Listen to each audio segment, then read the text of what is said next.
अस्सलाम वालेकुम। कैसे हैं सब? खैरियत से हैं जी। तो आज जैसे कि पिछली वीडियोस के मुताबिक चलते चलते हम बात करेंगे सिंपल प्रेजेंट टेंस, जो कि पहला टेंस जाना जाता है टेंसेस में।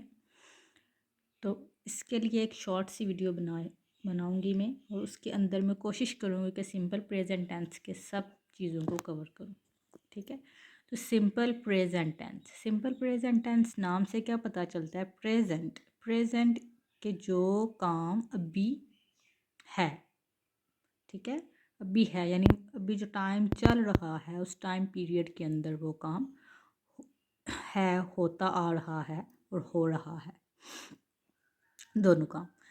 तो सिंपल प्रेजेंट टेंस एक बिल्कुल सिंपल, इसे इनडेफिनिट भी कहते हैं। ठीक है, मैंने सिंपल इधर यूज़ किया, लेकिन इसका एक नाम प्रेजेंट इंडेफिनिट टेंस भी है। तो अगर प्रेजेंट इंडेफिनिट टेंस, तो वो भी और सिंपल प्रेजेंट टेंस दोनों के लिए आप ये यही सेम होते हैं, सिर्फ नाम का डिफरेंस है। तो सिंपल प्रेजेंट टेंस में सबसे पहले जो टेंसेस को सीखने के लिए जो चीज़ सबसे पहले आप लोगों के लिए हेल्पफुल है वो है हेल्पिंग वर्ब्स और फॉर्म ऑफ द वर्ब्स। इन दो चीज़ों को जानना बहुत ज़रूरी है। तो फॉर्म ऑफ द वर्ब के ऊपर भी बात की थी, और फॉर्म ऑफ द वर्ब से पहले वर्ब के ऊपर भी बात की थी कि वर्ब होता क्या है। ठीक है। तो अगर आप लोगों ने वो वीडियोस नहीं देखी तो आप लोग वीडियोस वो देख सकते हैं, हेल्पिंग वर्ब की और फॉर्म ऑफ द वर्ब की। तो हम सबसे पहले बात करेंगे हेल्पिंग वर्ब के ऊपर। हेल्पिंग वर्ब क्या? वर्ब है, एक मेन वर्ब है, एक हेल्पिंग वर्ब है। जो हेल्पिंग वर्ब है वो हेल्पिंग वर्ब नाम से शो हो रहा है कि ये हेल्प कर रहा है टेंस को कंप्लीट करने में, राइट? ये टेंस को कंप्लीट करने में हेल्प कर रहा है, helping verb, but not the main verb.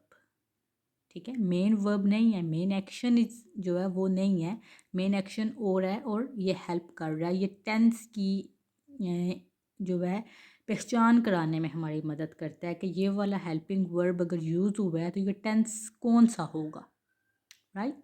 तो ये चीज़ आप लोगों ने हेल्पिंग वर्ब से सीखनी है। तो मज़ीद डिटेल्स में नहीं जाती क्योंकि टॉपिक फिर उस तरह बहुत लंबा हो जाता है। तो हम सिर्फ सिंपल प्रेजेंट टेंस की अगर बात कर रहे हैं तो प्रेजेंट टेंस के ऊपर ही जाते हैं। और सबसे पहले जो चीज़ है हमारे पास वो है हेल्पिंग वर्ब। इसका हेल्पिंग वर्ब जो है वो क्या है हमारे पास? डू और डज। डू एंड डज जो हेल्पिंग वर्ब हम यूज़ करेंगे वो कौन कौन से हैं? डू और डज इसमें यूज़ होंगे। ठीक है, do is the first form, did is the second form and done is the third form, right? But यहाँ पे डू और डज का यूज़ है। ये डज क्यों आया, कैसे आया, इसको भी मैं साथ साथ इंशाल्लाह एक्सप्लेन करूँगी। अभी के लिए बस आप ये माइंड में रखें कि do and does is used in the simple present tense.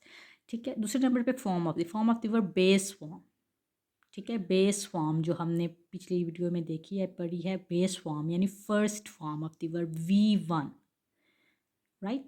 Plus addition of S and E S, यानी कि उसमें किस चीज़ का एडिशन किया जाता है? बेस फॉर्म में एस या ई एस लगा दिया जाता है, तो वो कौन सा टेंस बन जाता है, किस टेंस में वो यूज़ होता है? Simple present tense, first form of the verb and S and E S. ठीक है, एस और ई एस फॉर्म के साथ ही लगेंगे। ये मज़ीद आप लोगों को समझाती जाऊँगी इंशाल्लाह नेक्स्ट चलते चलते। तो आगे हमारे पास क्या है?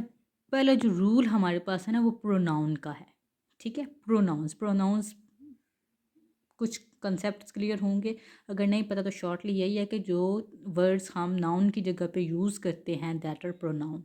ठीक है, जैसे आप अपना नाम लेते हैं तो आप अपने नाम की जगह अगर आई लगाते हैं तो आई इज़ प्रोनाउन। ठीक है, तो यहाँ पे क्या है कि यहाँ पे जो हमारे पास जो रूल है वो क्या है कि जो सिंगुलर प्रोनाउन होगा उसके साथ एस और ई एस लगेंगे। जो सिंगुलर प्रोनाउन होगा उसके साथ एस और ई एस लगेंगे, यानी किसके साथ लगेंगे? प्रोनाउन के साथ नहीं, फॉर्म ऑफ द वर्ब के साथ। ये पीछे बात हुई है कि फॉर्म ऑफ द वर्ब के साथ एस और ई एस का इजाफा है। जो सिंगुलर प्रोनाउन होंगे उसमें आपने जो फॉर्म ऑफ द वर्ब है उसमें एस और ई एस का इजाफा करना है। बट जो प्लूरल होंगे उनके साथ एस या ई एस का इजाफा नहीं किया जाएगा, without addition of S and E S in the form of the verb. Clear? क्यों ऐसा क्यों है? ये आप सिंपल सी एक बात इससे सीख सकते हैं कि जो हम सिंगुलर प्लूरल नॉर्मली पढ़ते हैं वो क्या होता है कि जैसे कैट तो कैट्स, बैग सिंगुलर तो बैग्स प्लूरल, ठीक है। तो एस जो है वो ऑलरेडी प्लूरल में मौजूद होता है, ठीक है। एस ऑलरेडी प्लूरल वर्ड्स में होता है, जिसकी वजह से हम फॉर्म ऑफ द वर्ब के साथ एस या ई एस यूज़ नहीं करेंगे, ठीक है। क्योंकि दो जगह पे अगर हम एस या ई एस लगाएंगे तो वो सेंटेंस हमारा रॉन्ग हो जाएगा, ठीक है, वो सही कंसिडर नहीं होगा। और ये रूल है जब प्लूरल के साथ हमें नज़र बेशक नहीं आ रहा, ये बात आपने हमेशा याद रखनी है कि अगर सामने वो बिल्कुल एस नहीं लगा हुआ, जैसे यहाँ पे एग्जांपल में एक दे लिखा हुआ है मैंने, तो दे में तो कहाँ पे एस लगा हुआ है, कहीं पे नहीं लगा हुआ, लेकिन कॉन्सेप्ट क्या है कि ये प्लूरल है। तो प्लूरल जो होता है उसके अंदर छुपा हुआ भी होता है, कभी जाहिर होता है और कभी एस और ई एस छुपा हुआ होता है, ठीक है। तो प्लूरल के साथ कभी भी फॉर्म ऑफ द वर्ब ऐसी यूज़ नहीं होगी जिसमें जो है एस या ई एस का इजाफा किया जाए, ठीक है। तो ये है कॉन्सेप्ट। तो सिंगुलर तो सिंगल होता है, उसके साथ तो एस नहीं लगा हुआ होता, ठीक है। तो उसमें हम फॉर्म ऑफ द वर्ब के साथ एस लगाएंगे, बट प्लूरल के साथ नहीं लगाएंगे। जल्दी से चलते हैं एग्जाम्पल की तरफ। एग्जाम्पल क्या हमारे पास फर्स्ट के ही प्लेज क्रिकेट, ये देखें प्ले के साथ एस जो है वो मैंने अलग से करके लिखा है, प्लेज लगा है, ही क्योंकि सिंगुलर है, ठीक है। कोई भी एक बॉय के लिए यूज़ हो रहा है तो ही इज़ सिंगुलर, तो प्ले के साथ प्लेज लग गया, बिकॉज पीछे सिंगुलर है, प्लूरल नहीं है। आगे हमारे पास दे प्ले क्रिकेट, दे जो है that is plural, they is plural, ज़्यादा लोगों के लिए इस्तेमाल हो रहा है, तो यहाँ पे एस का इजाफा नहीं हुआ। फर्स्ट रूल इज़ दिस कि जो सिंगुलर प्रोनाउंस होंगे या सिंगुलर नाम होंगे, सिंगुलर चीज़ें होंगी, उनके साथ फॉर्म ऑफ द वर्ब के साथ एस और एस लगाना है, और अगर प्लूरल होंगे तो एस और एस नहीं लगाना। क्लियर? ये पहला rule simple present tense present indefinite का। सेकंड क्या हमारे पास, तो डू और डज किसके साथ यूज़ होते हैं, सेम रूल अप्लाई हो रहा है, सेम रूल जो है यहाँ पे अप्लाई हो रहा है। डू के साथ देखें ई एस नहीं लगा, डज डू के साथ हमने ई एस लगा के, यानी first form of the verb के साथ हमने ई एस लगा दिया है, तो वो क्या बन गया, डज बन गया, राइट, वो क्या बन गया, डज बन गया। तो वही सेम कि अगर डू है, डू जो है वो प्लूरल के साथ यूज़ होगा, डू जो है वो प्लूरल के साथ यूज़ होगा। और जो डज है, क्योंकि डू के अंदर डू जो है वो प्लूरल्स में एस है उसका, ठीक है, और जो डज है उसमें जो एस ई एस है वो लगाया गया है, तो वो सिंगुलर्स के साथ एस या ई एस नहीं लगा हुआ होता, तो उन वर्ड्स के साथ हमने ये यूज़ करना है। Concept is clear?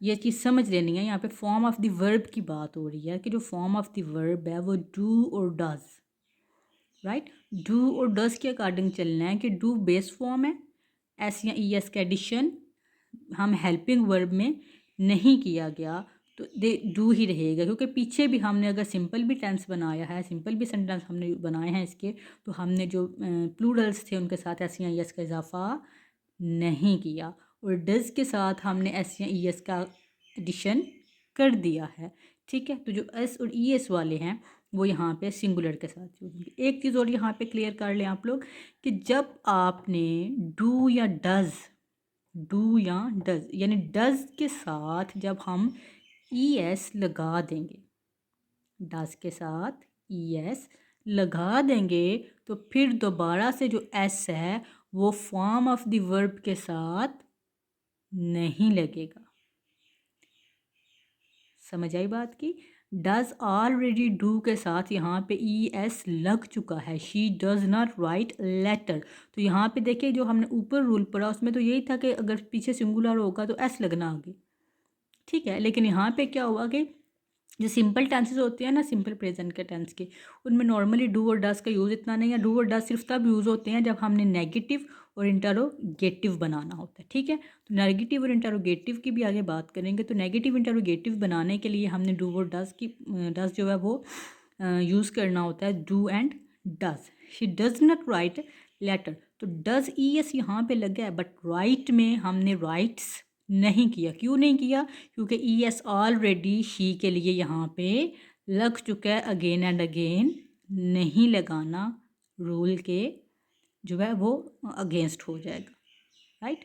नीचे क्या है, they do not read book, ये वही रूल ऊपर वाला याद है कि ना ही तो ऊपर लगा था उसमें एस और ना ही यहाँ पे लगा, प्लूरल के लिए सिंपल सा रूल है कि हमने एस और एस का इजाफा, चाहे वो हेल्पिंग वर्ब होंगे चाहे वो मेन वर्ब होंगे, हमने एस या एस का इजाफा नहीं करना। सिर्फ थोड़ी सी समझने वाली बात है इसमें एक सिंगुलर्स की, तो सिंगुलर्स में क्योंकि एस जो है वो हमने एस या एस लगाना होता है। जब नेगेटिव की बात आ जाएगी या इंटरोगेटिव की बात आ जाएगी तो तब क्या करना है कि हमने डू और डज लगा दिया जब हेल्पिंग वर्ब के साथ, तो मेन वर्ब के साथ नहीं लगाएंगे। राइट, वही समझ ले जैसे कहते हैं कि एक जंगल में दो शेर नहीं रह सकते, तो दो बार ऐसी आई यस एक ही सेंटेंस में नहीं रह सकते। ठीक है, तो आगे चलते हैं हम नेगेटिव की तरफ। नेगेटिव बनाने के लिए क्या सिंपल है कि use of not with the helping verb, H we जो है ना ये हेल्पिंग वर्ब है, हेल्पिंग वर्ब। ठीक है, शॉर्ट यूज़ किया, use of not with helping verb, यानी कि जो हेल्पिंग वर्ब है वो डू और डज है, और डू और डज के साथ क्या यूज़ कर लेना आपने, हेल्पिंग वर्ब के साथ नॉट यूज़ कर। नो, नेगेटिव का मतलब नो, यानी ऐसा काम जिसमें नहीं आ रहा है। ठीक है, निगेट कर रहे हैं वो, तो उसके लिए जैसे example, Iqra does not sing song, Iqra does not sing song. यहाँ पे क्या है कि इकरा के साथ ई एस लगा दिया हमने, सिंगुलर के लिए हमने ई एस का इजाफा करना था सिंपल प्रेजेंट टेंस में, तो वो हमने कर दिया। तो सिंग के साथ सिंग्स नहीं लगाया, तो Iqra does not sing song. Simple सा कॉन्सेप्ट है। सिर्फ आपने ये याद रखना है कि जो भी टेंस जो भी जिसमें एस और ई एस लगेगा, ठीक है, सिंगुलर के साथ वो सिंपल प्रेजेंट टेंस होगा।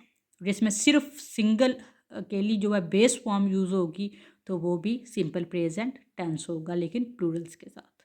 ठीक है, बेस फॉर्म अकेली यूज़ होती है। इंटेरोगेटिव टेक्स्ट आज, इंटेरोगेटिव क्या होता है कि इंटेरोगेटिव होता है क्वेश्चन पूछना, ये साइन लगाया क्वेश्चन मार्क। ठीक है, क्वेश्चन पूछते हैं जिस बात में, तो वो उसमें क्या होता है कि हेल्पिंग वर्ड कम जाता है स्टार्ट ऑफ द सेंटेंस। वह ठीक है, हेल्पिंग वर्ड कहाँ पे आ जाता है, स्टार्ट ऑफ सेंटेंस पे, यानी बात पूछ रहे हैं ना, तो वो फिर वहाँ पे हम वट नहीं लगाते, वाई नहीं लगाते। ठीक है, तो सेंटेंस के अकॉर्डिंग हम जो हेल्पिंग वर्ब उसमें यूज़ होता है वो कहाँ पे ले जाते हैं, स्टार्ट पे ले जाते हैं। ठीक है, तो क्या होता है कि यहाँ पे सिंगुलर आगे प्लूरल, इसके सब्जेक्ट के लिहाज से देखना है, आगे आपके पास प्रोनाउन जो है वो सिंगुलर होगा तो आपने पीछे डज लगा देना है, और प्रोनाउन प्लूरल होगा तो पीछे डू लगा देना। सेम रूल ऊपर से फर्स्ट से लेकर यहाँ तक आपका इंटेरोगेटिव बनाने तक अप्लाई हो रहा है। Does he go to school, ठीक है, does he go to school, end पे क्वेश्चन मार्क लगाना मत भूलना इंटेरोगेटिव सेंटेंसेस में। ठीक है, आई प्रोनाउन, आई एक ऐसा प्रोनाउन है, इसे अलग से इसलिए लिखा है कि आई प्रोनाउन जो I is a singular pronoun but helping plural use with it. I जो है ना वो बादशाह, ठीक है, तो आई के साथ जो है ना वो होता तो सिंगुलर है, लेकिन उसके साथ हम जो हमेशा से जो रूल अप्लाई होता है उसमें हम आई डज नॉट कभी नहीं कहते, हम आई डू नॉट कहते हैं, इसका अलग ही केस है। ठीक है, तो इसलिए बस ये याद रखना है कि जो आई है ना, हम जो अपनी बात कर रहे हैं ना, तो अपने आप को ज़रा बड़े लेवल पे रख के करना है कि आई डू नॉट लगाना है। ठीक है, तो ये बात आप लोगों ने याद रखनी है कि आई जो है वो है तो सिंगुलर में कंसिडर होता है, लेकिन उसमें जो है हेल्पिंग वर्ब और फॉर्म ऑफ द वर्ब जो हमेशा लगेगी वो एज अ प्लूरल लगेगी। होप सो कि शॉर्ट से शॉर्ट बनाने की ट्राई करती हूँ कि बोर ना हो जाए और चीज़ को समझ सकें, तो लंबी बना लूँ तो फिर आप बोर हो जाते हैं देखते देखते और समझ भी नहीं आती है। तो इसलिए बस ये एक चीज़ माइंड में रखनी है कि the first form of the verb used in the simple present tense. ठीक है, and secondly the with the addition of S and E S. ठीक है, but S and E S only use with the singular pronouns, singular objects, not with the plural. With the plural pronouns we use only base form, right? So then you can make simple present tense many sentences, right? So this is the rule. hope so कि इंशाल्लाह छोट सी video से कुछ ना कुछ आप लोगों को समझ आएगी। अगर कुछ नहीं आए तो आप लोग बता सकते हैं। Thank you so very much. अल्लाह हाफिज़।